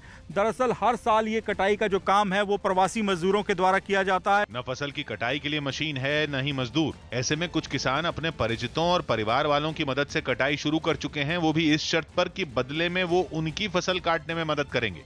लेकिन हजारों एकड़ में खड़ी फसल के सामने ये मुस्तैदी नाकाफी है। अगर प्रवासी मजदूर नहीं आएंगे, इसमें बड़ी मुश्किल आ जाएगी। कुछ यही हाल बिहार का है, जहां मजदूरों की कमी की वजह से किसानों को गेहूं के बर्बाद होने का डर सताने लगा है। वहां मधेपुरा जिले के मायूस किसान ई मंडी का चक्कर लगा रहे हैं, लेकिन उन्हें सिर्फ आश्वासन मिल रहा है। गेहूं की कटाई में या थ्रेसिंग में जो श्रमिक प्रयोग होंगे उनको लॉकडाउन से फ्री रखा गया है, लेकिन सोशल डिस्टेंसिंग का उनको भी पालन करना है। लॉकडाउन के बीच हिमाचल के ऊना में पुलिस ने लोगों को जागरूक करने के लिए फ्लैग मार्च निकाला। इस फ्लैग मार्च में पुलिस के जवानों के साथ ही डॉग स्क्वाड और दमकल कर्मी शामिल हुए। साथ ही एम्बुलेंस और ड्रोन भी फ्लैग मार्च का हिस्सा थे। इस बीच पुलिस कर्मियों ने शहर के लोगों से कर्फ्यू नियमों को समझाते हुए उसका पालन करने की अपील की। आज फ्लैग मार्च में डॉग स्क्वाड, पुलिस जवान, एम्बुलेंस और फायर इसको शामिल किया गया है और जो है फ्लैग मार्च पूरे बाज़ार में निकाला जाएगा और लोगों को ये जागरूक किया जाएगा कि पुलिस हमेशा आपके साथ है, आप पुलिस का सहयोग करें और कानून के कर्फ्यू के नियमों का पालन करें। छत्तीसगढ़ के राजनांदगांव में कोरोना की बीमारी से ठीक होने वाले मरीज का घर लौटने पर शानदार स्वागत हुआ। ये शख्स कुछ दिन पहले थाईलैंड घूमने गया था और कोरोना वायरस की चपेट में आ गया था, लेकिन इलाज के बाद उसने कोरोना को मात दे दी और जब वो घर लौटा तो लोगों ने उसका दिल खोलकर स्वागत किया। डॉक्टरों के मुताबिक अगर कोरोना की चपेट में आए किसी शख्स की रिपोर्ट लगातार 2 बार नेगेटिव आती है तो इसका मतलब यह है कि वो ठीक हो चुका है। यही वजह रही कि राजनांदगांव के इस शख्स की 2 रिपोर्ट नेगेटिव आने के बाद उसे घर भेज दिया गया, जहां एम्बुलेंस से नीचे उतरते ही लोगों ने ताली और थाली बजाकर उसका स्वागत किया। ट्रीटमेंट बहुत अच्छा मिला। सभी सिस्टर्स, डॉक्टर्स, हमारे कलेक्टर साहब, सीएमओ साहब सभी बहुत अच्छे से ध्यान रखे। घर वालों का, फैमिली का, फ्रेंड्स का, सबका बहुत सपोर्ट रहा है। लोगों और प्रशासन का इतना प्यार और समर्थन मिलने पर यह शख्स भी फूला नहीं समाया और उसने विक्ट्री साइन दिखाते हुए अपनी खुशी जाहिर की। जो पेशेंट है वो पूरी तरीके से ठीक हो चुका है। इससे जो हमारी मेडिकल टीम है और जो राजनांदगांव की जनता है उसके अंदर भी जो है एक आत्मविश्वास लौटा है। वहीं एक कोरोना मरीज के ठीक होने से प्रशासन का हौसला भी बुलंद नजर आया, क्योंकि उसका इलाज स्थानीय डॉक्टर और स्वास्थ्य कर्मियों की टीम ने किया। देश में तबलीगी जमात में शामिल होने वाले कई ऐसे लोग हैं जो अब भी पुलिस से छिपने की कोशिश कर रहे हैं, लेकिन यूपी के कुशीनगर में इसी तरह छिपकर रह रहे 2 लोगों को पुलिस ने गिरफ्तार कर लिया है। इनके अलावा पुलिस ने उन्हें पनाह देने वाले 3 और लोगों को भी गिरफ्तार किया है। हम लोगों को इन्फॉर्मेशन मिल रही थी कि तबलीगी जमात के कार्यकर्ता हैं जो आसाम के रहने वाले हैं, उनकी संभावना थी कि यहाँ कुशीनगर जनपद में आए हुए हैं। तो उसी के क्रम में कल 2 लोग पकड़े गए हैं, उनको जो है क्वारंटाइन में रखा गया है। और जो उनके साथ 3 लोग और थे जो लोकल यहीं के रहने वाले हैं, उनका चूँकि साथ में उनके थे तो उनको भी एहतियात के तौर पे क्वारंटाइन में रख दिया गया है। तिरुवनंतपुरम में लॉकडाउन की वजह से बीच रास्ते में फंसे दिहाड़ी मजदूरों का हाल जानने के लिए डीआईजी उनके बीच पहुंचे। इन मजदूरों से मुलाकात में डीआईजी के संजय कुमार ने उनसे कई जरूरी बातें की और उन्हें यह समझाने की कोशिश भी की कि वो सोशल मीडिया के जरिए फैलने वाली अफवाहों पर ध्यान न दें। इन लोगों ने भी डीआईजी की बातों को ध्यान से सुना। व्हाट्सएप पे सारी चीजें जो आती हैं ऐसा जरूरी नहीं कि वो सही है। सही है, कुछ चीजें गलत हैं, कुछ चीजें पुरानी कहीं से लाके दे देते हैं। डीआईजी से बातचीत के दौरान सभी मजदूर मुंह को मास्क और कपड़े से ढके नजर आए। ऐसे में डीआईजी ने उन्हें सलाह दी कि वो कोरोना वायरस से बचने के लिए एहतियात बरतते रहें। ये जो हम लोग मुंह पे बांधे हुए हैं, थोड़ा सा इसको आप ध्यान दीजिएगा। कहते हैं ना, जान है तो जहान है, और सब उसी के लिए हो रहा है। मजदूरों से बातचीत के बाद डीआईजी ने मजदूरों में बंटने वाले खाने के कई पैकेट बनाने में कर्मचारियों की मदद की। इस दौरान वो खुद भी हाथों में दस्ताने पहने और मुंह को मास्क से ढके दिखे। मध्य प्रदेश के सिंगरौली में डॉक्टरों की एक टीम ने एक ऐसा वेंटिलेटर बनाया है जिससे एक बार में 5 लोगों का इलाज हो सकता है। इस आविष्कार के बाद सिंगरौली का एनसीएल अस्पताल देश का पहला ऐसा अस्पताल बन गया है जहां एक ही वेंटिलेटर से 5 लोगों के इलाज की सुविधा हो गई है। इसमें खास पाइप से कनेक्ट करके 5 अलग-अलग मरीजों तक भरपूर ऑक्सीजन पहुंचाने की व्यवस्था है। वहीं दावा है कि कोरोना वायरस से संक्रमित लोगों का अगर इस वेंटिलेटर में इलाज होता है तो संक्रमण एक मरीज से दूसरे मरीज तक नहीं पहुंचेगा। सांस लेने के जो सिस्टम है और सांस छोड़ने के जो सिस्टम है वो वेंटिलेटर में रहता है और उसी को हम लोगों ने एक्सटेंशन दे दिया है और एक सिस्टम में हम लोगों ने 5 एग्जिट पोर्ट बना दिया है, जिससे सांस छोड़ने के सिस्टम में 5 एग्जिट पोर्ट रहेंगे और सांस लेने के सिस्टम में भी 5 एग्जिट पोर्ट रहेंगे और उससे हम हर एक 5 मरीज को अलग अलग कनेक्ट कर देंगे। और सांस छोड़ने में चूँकि मरीज बैक्टीरिया को, वायरस को छोड़ सकता है तो वहाँ पर हमको फिल्टर लगाना होगा जिससे कि हमारा एक मरीज से दूसरे मरीज में क्रॉस इन्फेक्शन नहीं हो। और एक और कम इसमें एक और क्या सुविधा है कि हम लोग अगर एक बार में एक मरीज की ज़रूरत होगी तो हम बाकी 4 पोर्ट को प्लग कर देंगे, उसको बंद कर देंगे और एक ही यूज़ करेंगे। और जैसे जैसे मरीज हमारे आते गए वैसे वैसे हम लोग केवल प्लग हटाएंगे और उसको लगा देंगे। पश्चिम बंगाल के मालदा में एक प्राइवेट अस्पताल को आइसोलेशन सेंटर बनाने से नाराज लोगों ने जमकर तोड़फोड़ और हंगामा किया। मुख्यमंत्री के आदेश के बाद प्रशासन ने इस इलाके के एक अस्पताल को आइसोलेशन सेंटर में बदल दिया था, जिसकी जानकारी मिलते ही इलाके में रहने वाले कई लोग अस्पताल के बाहर पहुंच गए और वहां लगा बोर्ड तोड़ने लगे। लोगों के एकजुट होते ही अस्पताल के कर्मचारियों ने मेन गेट बंद कर दिया, जिसकी वजह से ये लोग अस्पताल के बाहर सड़क पर ही हंगामा करते रहे। कुछ लोगों ने वहां लगी कुछ होर्डिंग भी उखाड़ दी और सड़क पर रखकर उनमें आग लगा दी। इस प्रदर्शन में इलाके की कई महिलाओं ने भी हिस्सा लिया। এখানে প্রায় 3 থেকে 4,000 লোক আমরা বসবাস করছি। 90% লোক হলো খেটে খাওয়া মানুষ। একটা ফ্যামিলিতে যদি কারো কিছু হয়ে যায় তাহলে তার ফ্যামিলি চালানো মুশকিল হয়ে যাবে। हालांकि प्रदर्शन में शामिल लोग भी कोरोना वायरस के खतरे को लेकर लापरवाह दिखे। ज्यादातर लोग बिना मास्क लगाए अस्पताल के बाहर घूमते रहे, जबकि एक दूसरे से दूरी बनाने पर भी कोई ध्यान नहीं दिया गया। सोशल मीडिया पर एक वीडियो वायरल हो रहा है जिसमें एक छोटा बच्चा लोगों को हाथ धोने के तरीके समझाता नजर आया। मासूम के सलाह वाले इस वीडियो को वीरेंद्र सहवाग ने भी ट्वीट किया।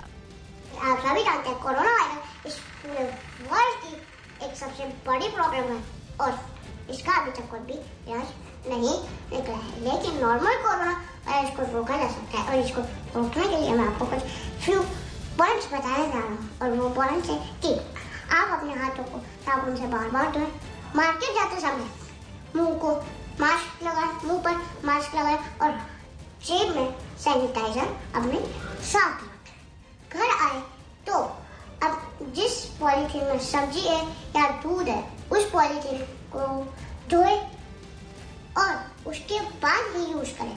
भीड़ भाड़ वाले इलाकों में जाना बंद करें, हाथ ना मिलाएं, नमस्ते करें और किसी को खांसी लेने में तकलीफ हो, सांस में तकलीफ हो, उससे 1 से 2 मीटर की दूरी बनाए रखें।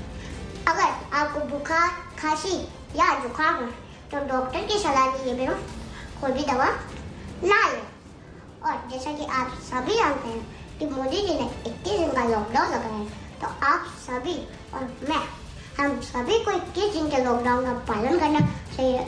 और प्लीज़ मैं आपसे यही रिक्वेस्ट करना चाहता हूँ कि उसका पालन करें जिससे कोरोना वायरस हमारी दुनिया में खत्म हो जाए। ओडिशा के भुवनेश्वर में लॉकडाउन तोड़ने के आरोप में एक मोटरसाइकिल सवार की एक पुलिस वाले ने पिटाई कर दी। राज्य में कोरोना के मरीजों के बढ़ने के बाद प्रशासन ने लॉकडाउन के दौरान सख्ती और बढ़ा दी, लेकिन लोग मानने को तैयार नहीं है। यही वजह है कि भुवनेश्वर के एक इलाके में लॉकडाउन तोड़ने पर एक पुलिस वाले ने एक मोटरसाइकिल सवार की डंडे से पिटाई कर दी। इस कार्रवाई से पहले पुलिस वाले ने मोटरसाइकिल सवार से बाहर घूमने की वजह पूछी, मगर जवाब से संतुष्ट नहीं होने पर पुलिस वाले ने उस पर डंडे बरसाने शुरू कर दिए और वहां मौजूद दूसरे जवान ने उसकी मोटरसाइकिल की चाबी निकाल ली। इसके बाद भी पुलिस वाले का गुस्सा कम नहीं हुआ और उसने मोटरसाइकिल सवार को बुरी तरह से डांटा।